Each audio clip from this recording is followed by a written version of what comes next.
Lupus is ranked the 10th leading cause of death for women between the ages of 15 to 22. Could you imagine a young woman that you love passing away at such a young age? Lupus doesn't discriminate. It can happen to anyone.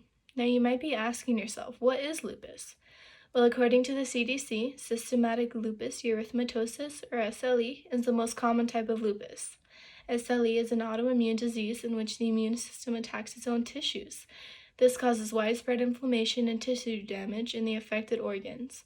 It can affect the joints, skin, brain, lungs, kidneys, and blood vessels. There are many forms of lupus, but another one is the cutaneous lupus erythematosus. This form usually results in breakouts of rashes and has many of the same symptoms of SLE. There is no cure for any forms of lupus yet, but there are always things that you can do to manage it, but there is only so much you can do for the pain.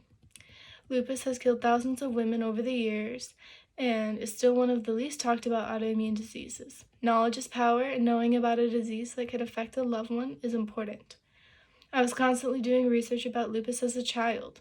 My grandmother and mother have lived with the disease for as long as I can remember.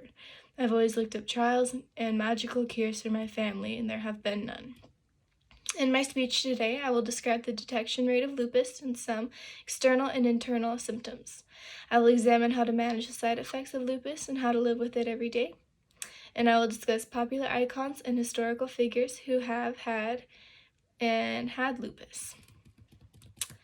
Having a sickness like lupus means that you can have many horrible symptoms with or without being diagnosed. Although lupus is a common disease in women, it is rarely detected early on.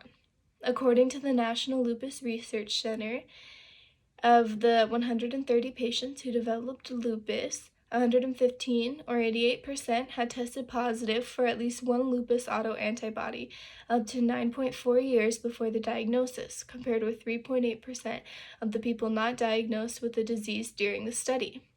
There are many challenges to reaching a lupus diagnosis. Lupus is known as the great imitator because its symptoms mimic many other illnesses.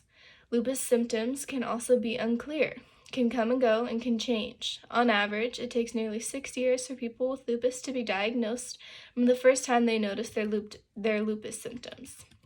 There are many internal symptoms that come with lupus, but noticeable external signs of lupus are rashes. Lupus can show its true form in many ways. The Healthline explains that about 50% of people with lupus have this rash. It can occur suddenly or appear after exposure to sunlight. Sometimes the rash appears just before a flare-up. Lupus can also have non-itchy lesions in other areas of the body. Rarely, lupus can cause hives. Many people with lupus are sensitive to the sun or even to artificial lighting. Some experience discoloration in the fingers and toes. The internal symptoms of lupus are shown as fatigue, joint pain, stiffness, swelling, shortness of breath, chest pain, headaches, confusion, or memory loss. Lupus has an unfortunate detection rate despite the obvious signs.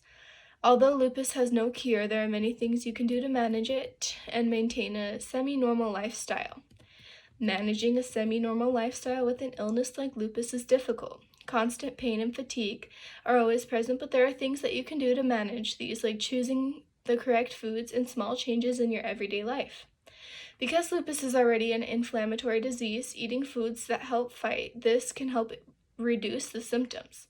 WebMD states that foods like fruits and vegetables, which are rich in substances called antioxidants, foods containing omega-3 fatty acids such as fish, nuts, ground flaxseed, canola oil, and olive oil may help fight inflammation.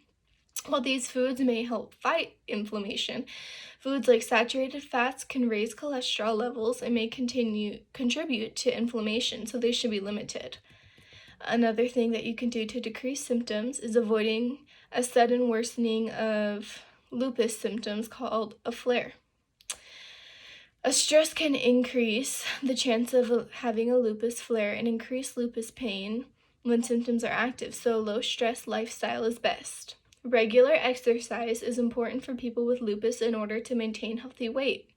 Obesity has been linked to increased inflammation, so exercise is good for joint health and reducing pain, and it doesn't have to be extreme exercise. While there are ways to manage lupus enough to have a normal day-to-day life, There are some celebrities who battle the condition while simultaneously completing tasks like concerts, photo shoots, and writing books. Battling an illness like lupus is not easy on its own, but with all the added stress of being a celebrity, it can be a lot tougher. It is thought that the author of the much beloved Little Women, Louisa May Alcott, suffered from lupus. Alcott was relatively young, only 55, when she passed away after having a stroke, but not before she suffered greatly in the preceding years from a mysterious illness. Selena Gomez is also one of the more well-known celebrities that battles lupus. Selena had a kidney transplant because of her autoimmune disorder. Lupus has a low diagnosis rate that can be very dangerous. The horrible side effects going undiagnosed can be life-threatening, and even with the diagnosis, daily life is a struggle.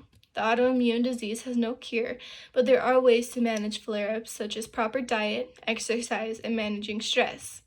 While everyone with lupus struggles, there are significant historical and current celebrity figures who share the same struggles.